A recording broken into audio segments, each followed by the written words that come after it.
Hey guys, welcome back to the channel. Yesterday we received the second inning program in MLB the Show. So as always, I'm going to break it all down and what it means. Again, specifically tailoring to the beginner players and where to start, what to look for, and the new cards and things that you can grind for in MLB the Show 21.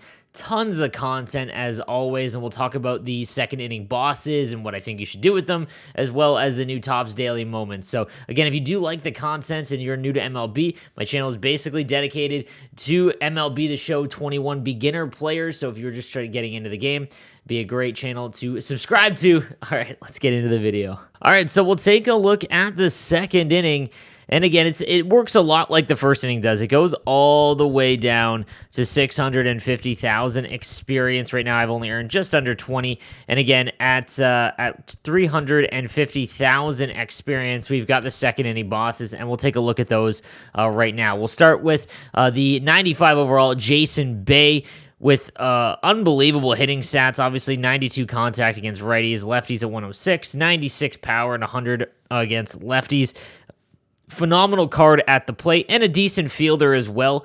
Again, I'm kind of a firm believer there's so many good outfielders in the game right now, but this is a solid one. So this is a phenomenal one that you can grind for and get for free.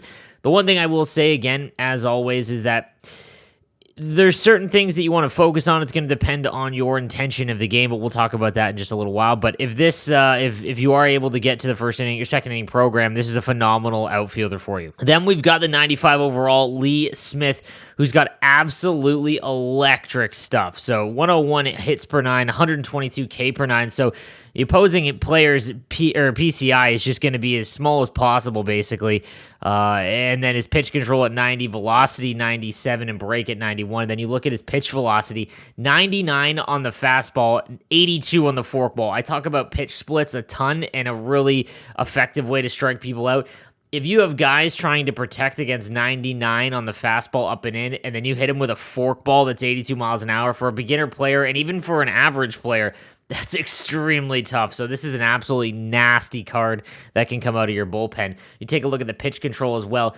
He can dot his cutter, slider, and fastball. Again, the forkball a little bit less, but you want to just throw that low in the dirt anyways. That's just going to be an absolute nuts chase pitch. And then the break as well, not as effective, but the slider at 91 is gross, and then in the low 80s, so that's not bad at all by any stretch of the imagination.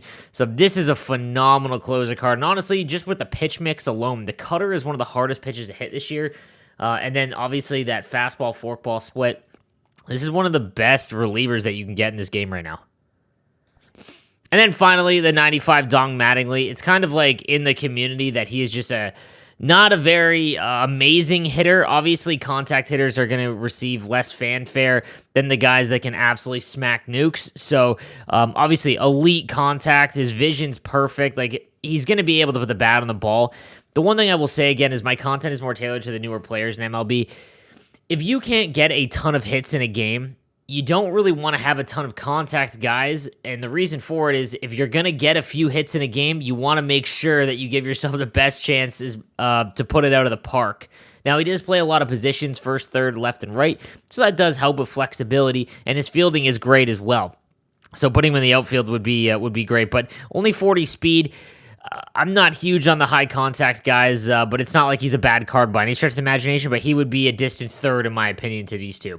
So I want to talk real quick just about philosophy, guys, and what to do with these cards. So if you can grind and get these cards for free, obviously that's amazing. But the one thing I will say is that, in my opinion, early on in these innings, there is a lot more content to go. We are just over a month into this game, and,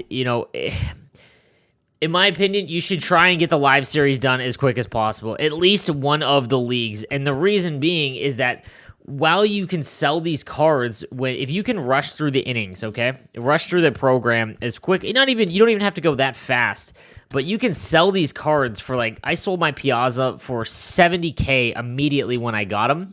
And, that just helps you go out and get like Garrett Cole for the Yankees collection. You can help really, like, that's the fastest way for free-to-play players to really effectively get the collections done. So I just wanted to bring that point up because I think it's a super effective way to go about it. I finished off the American League pretty quickly by just selling the Miguel Cabrera from the events cards and then selling my first inning boss, Mike Piazza, and got a ton of, over 150,000 stubs from just those two players. I would probably do the same thing with these three because, again, it's a free, basically high-end collection player. Like, you can save up and grab Acuna. You basically get half of his cost. You could go out and get DeGrom, those kinds of things. And it's just something I think that a lot of players should focus on if your intention is to play the game all the way through. If it's not, and you're just trying to have a decent team while you enjoy MLB, 100% I would definitely take Jason Bay. He's going to be more effective than a closer for you, but that Lee Smith is gross. We've also got a couple of other diamond packs throughout this. At 175, you'll get the second inning classics. You'll get the 87 Austin Riley. Not a bad power card at all, first, third, and left. Again, I love the contact or the power guys that can absolutely crush it, and 92 and 95 is phenomenal.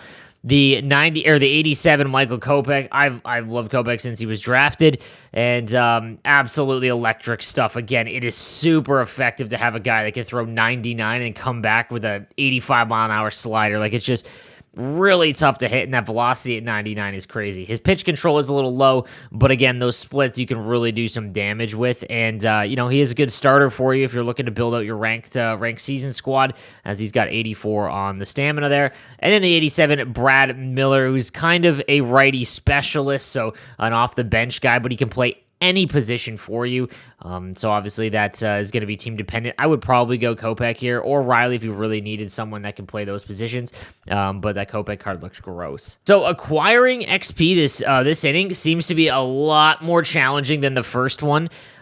Just because there isn't that many options. So the missions are all online based. So win 10 games in competitive online modes. It can be Battle Royale, ranked seasons, or events. You can get 5K there.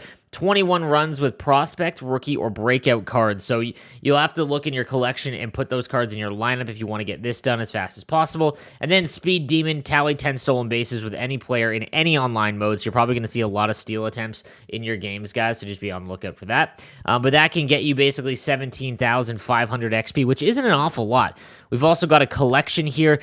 This is why you want to the only reason why you'd want to buy all of the prior bosses. You'll get a large bump, 50,000 XP, but it's going to cost you an awful ton, and you only get 15,000 stubs back. Like, I would never recommend doing this unless you're someone who's got like the live series collection done and you're just trying to get ahead as fast as possible. But just be on the lookout for that. Remember that those second inning bosses, they will continue to go down in price until about 10 days before the next inning, so just be on the lookout for that. And then we also got the second inning Conquest, where you can do all of that and get a large XP boost there. So that's really the best way, or the most effective way, to get XP right now, unless they add something else in, because as it plays out right now, there isn't a showdown yet. I don't know if they're going to add one, and that's pretty much it. There is new Tops moments that will give you XP and some good cards as well. They do take a little bit to get through, but the rewards are nice. And again, just remember that the Tops Now players, I still sell them immediately because I'm trying to finish off the live series collection as fast as possible, but it is how you're going to be able to get the May Player of the Month cards. So if you really want to be prepared for that, I would save the Tops Now cards, but in my opinion, it's still so early on in the game. Sell them now, get the live series collection done. Then once you're done the live series collection, guys, all of your stubs are basically for whatever the new hotness is, and that's when the game gets really fun and really opens up. So just something I wanted to keep in mind there. Also, don't forget, guys, because of the server issues, we got a big gift box basically from SDS as a apology, I guess, for the server issue, and it is quite lucrative. I mean, you get a 42 series player for just nothing. You can get them if you didn't pre-order the game and have any of those. You'll be able to get like Frank Thomas. If you're looking for the best one, in my opinion, Mariano Rivera has been gross for me. You also get a Diamond Ball player, as well as, I believe, 5 or 8 packs. And you also get 10 Team Affinity vouchers, which is nuts because I grinded the Jackie Robinson right before this finished. and that kind of sucked. But yeah, it really gives you guys a boost if you haven't. So awesome job by them to apologize for the server issues. To just give you guys a quick update on my team as I go into the second inning, I've got the 89 Albert Pujols from the Conquest. He's been one of my favorite cards. Mike Trout, obviously, Larry Doby, and then I've got David Ortiz again from finishing in the live series collections. Jackie Robinson, I just unlocked. Ernie Banks at short, and Freddie Freeman. Freddie Freeman has one of the best swings in my opinion. Love that card. And then Salvador Perez. In terms of pitching, we've got Frank Donana with the parallel 5, Felix Hernandez, Feller, Garrett Cole, and Chris Sale. And then my bullpen is Gossage, Rivera, Chapman Hader, Anderson, Eckersley, Devin Williams. And this Rod Dibble card is gross as well, so just be on the lookout for that. All right, guys, so that is going to do it for the second inning. Let me know what you think in the comments section down below. And please subscribe for daily MLB content. And I stream live 10 a.m. Eastern Time every single day. I'll see you guys next time. Have a good one.